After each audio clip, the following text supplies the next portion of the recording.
O Falando em Saúde trata de tecnologia, inovação, qualificação, profissionalismo e ações preventivas, que é, sem sombra de dúvidas, a grande cereja do bolo, pode-se dizer assim. O doutor Rodrigo Bastos está aqui com a gente, ele é proctologista. O doutor Rodrigo, tudo bem? Boa tarde, seja bem-vindo aqui ao nosso Band Cidade. Falamos para todo o estado pela tela da Band. O que faz um proctologista? Explica para a gente aí, doutor. Boa tarde, Adilson. Prazer estar mais uma vez aqui com vocês na Band Cidade.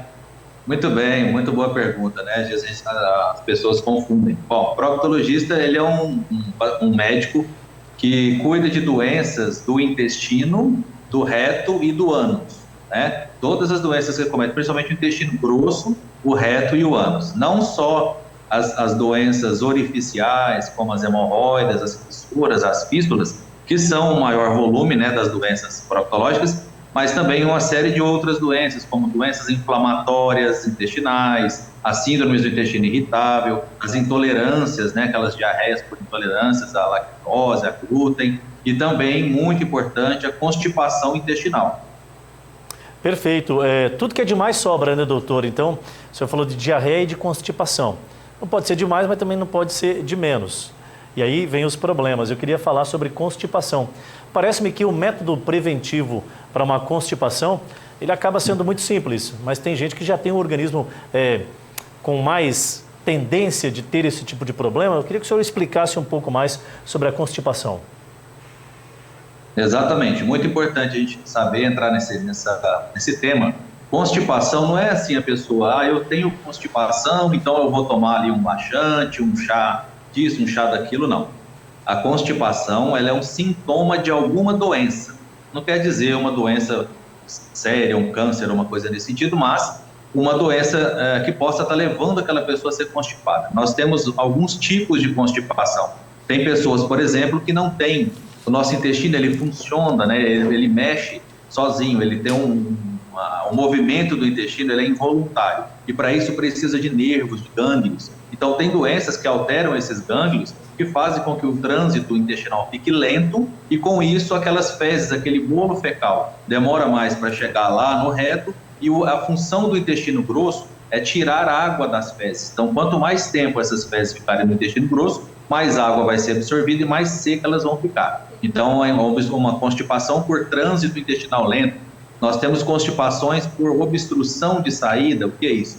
Às vezes a pessoa, dentro da nossa, vou falar uma linguagem para todo mundo entender, dentro da nossa bacia, da nossa pelve, nós temos os músculos, nós temos praticamente uma máquina de evacuar. Então, quando a gente percebe que quer ir ao banheiro, a gente tem que sentar, né, no vaso sanitário e aquela máquina tem que funcionar corretamente. O músculo X contrai, o músculo Y relaxa, o ânus abre e as fezes caem, vamos dizer assim. Então, essa máquina pode ficar desregulada. Então, é um tipo de constipação que tem um outro tipo de tratamento. Nós temos constipação funcionais, nós temos constipação intestinal, às vezes, por uma irregularidade das bactérias que estão no nosso intestino. Nós temos as nossas próprias bactérias e elas têm que estar numa quantidade adequada. Quando essas bactérias estão inconformes, ou seja, que a gente tem uma disbiose, que a gente fala, nós podemos ter também constipação. Então, não se automedique mediante uma prisão de ventre, mediante uma constipação. Procure um especialista para estudar qual é o tipo da sua constipação e aí sim tratar. Até porque aquela constipação vai levar a algumas consequências, como a doença hemorroidária, como uma fissura anal, que são consequências, por exemplo, de uma constipação intestinal. Essa era justamente a minha próxima pergunta. Eu queria saber se a constipação pode ocasionar outros tipos de problemas no indivíduo. O senhor já antecipou para nós. Hemorroidas, fístula, fissuras, são consequências. Os tratamentos nos dias atuais, eles estão menos invasivos porque muito se fala sobre processo cirúrgico. A grande maioria deles são resolvidos com processo cirúrgico, mas é uma região que preocupa bastante o indivíduo, principalmente no pós-cirúrgico. O que mudou nos últimos tempos, doutor? E aí eu vou um pouco mais adiante. Esse momento que nós temos aqui no programa é justamente proporcionado pelo Complexo Hospitalar Central. Tecnologicamente, nós estamos bem servidos aqui também? Estamos sim, Adilson. Felizmente, no estado de Rondônia, hoje já tem as tecnologias mais avançadas do Brasil e do mundo também. Em relação à sua pergunta, é muito pertinente, né? A gente precisa, primeiramente, na saúde como um todo, inclusive na proctologia, de fazer a prevenção. Então, cuidar do intestino, da alimentação, a fim de evitar essas doenças, as principais, ali, tirando do câncer, né, coloretal, que é uma doença que precisa ser prevenida também, a gente vai deixar para um outro momento, mas essas doenças orificiais, como hemorroida, fissura, fístulas, né, e que quando a gente não faz a prevenção, quando a gente não faz um acompanhamento, lembrar que sangrar nunca é normal. Sangrou na evacuação, não é normal. Pode ser uma hemorroida inicial, pode ser uma fissura pequena, enfim, uma doença benigna, mas não é normal e deve procurar um especialista. Enfim, e quando essas doenças evoluem e se tornam cirúrgicas, né, que tem que fazer um tratamento cirúrgico, existe um grande tabu também. Então, na proctologia existe o tabu de procurar o especialista por se tratar de doenças na região anal, enfim. E existe o tabu também de não querer procurar o tratamento pelo fato de, na região ali do reto e do ânus, a gente ter bastante terminação nervosa, as cirurgias são dolorosas no pós-operatório. Para isso, existem as cirurgias minimamente invasivas. Hoje nós já temos, por exemplo, em Rondônia, a cirurgia de hemorroida sem corte, né, que diminui muito mais, consideravelmente a dor no pós-operatório, a pessoa volta para as suas atividades mais precocemente. Nós já temos cirurgias de fístula, né? Fístula é aquela saída de pus que está ali do lado do ânus, geralmente após um furúnculo, vamos dizer assim, um abscesso. E nós já temos cirurgias hoje que não fazem mais cortes na pessoa, são cirurgias feitas por vídeo, com aparelho de vídeo. Nós temos cirurgias a laser, tanto para fissura, quanto para hemorroida, quanto para fístula. Tem uma doença que se chama cisto pilonidal, é aquele cisto que dá ali na região do cóccix, né? Geralmente em jovens, que tem aquela região ali um pouco mais de pelo, e é uma doença que, né, antigamente se fazia cirurgias grandes, cirurgias enormes, para poder retirar aquele cisto. Hoje a gente já faz ela com laser, já faz ela com vídeo. Toda essa tecnologia nós já temos em Rondônia já. Perfeito, eu estou conversando um pouquinho aqui com o Dr. Rodrigo Bastos, lá do Complexo Hospitalar Central, proctologista, falando um pouco sobre justamente a sua área de atuação. O cisto pilonidal tem alguma ligação com esses problemas que o senhor já citou para nós aqui, ou é algo completamente fora do contexto?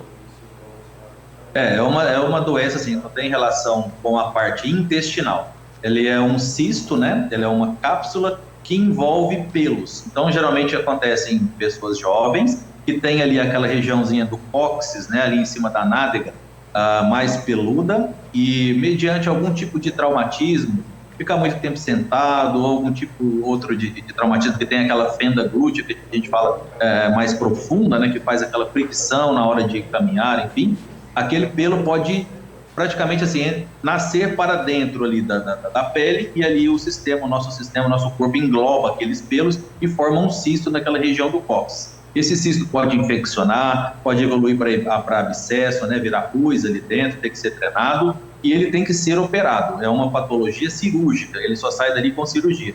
Antigamente se faziam cirurgias que ressecavam aquele cisto todo, né, retirava todo aquele cisto, então cirurgias bem agressivas que deixa uma área de ferida muito grande ali, e como são pessoas jovens, perdem ali 1-2 meses, né, de aula, de escola, de trabalho, para poder fazer esse curativo. Hoje nós já temos tecnologias para fazer essa cirurgia por laser, onde se faz uma incisão mínima, ou a mesma cirurgia por vídeo, você trata esse cisto por dentro, né, ele visto de dentro, deixando feridas muito menores, e a pessoa voltando para suas atividades laborais ou de escola numa velocidade muito mais rápida.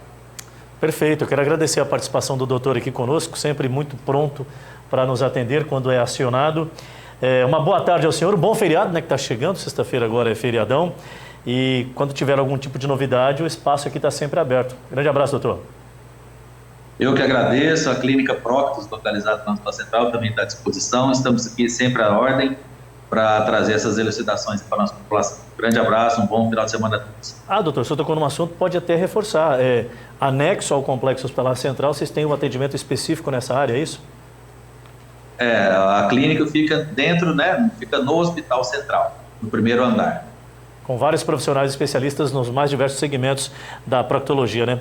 Grande abraço mais uma vez, muito obrigado, tá? Bom feriado, bom final de semana.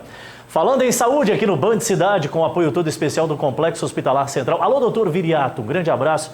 Parabéns pela grande infraestrutura e também pelo empenho de manter uma equipe multidisciplinar, olha, super capacitada.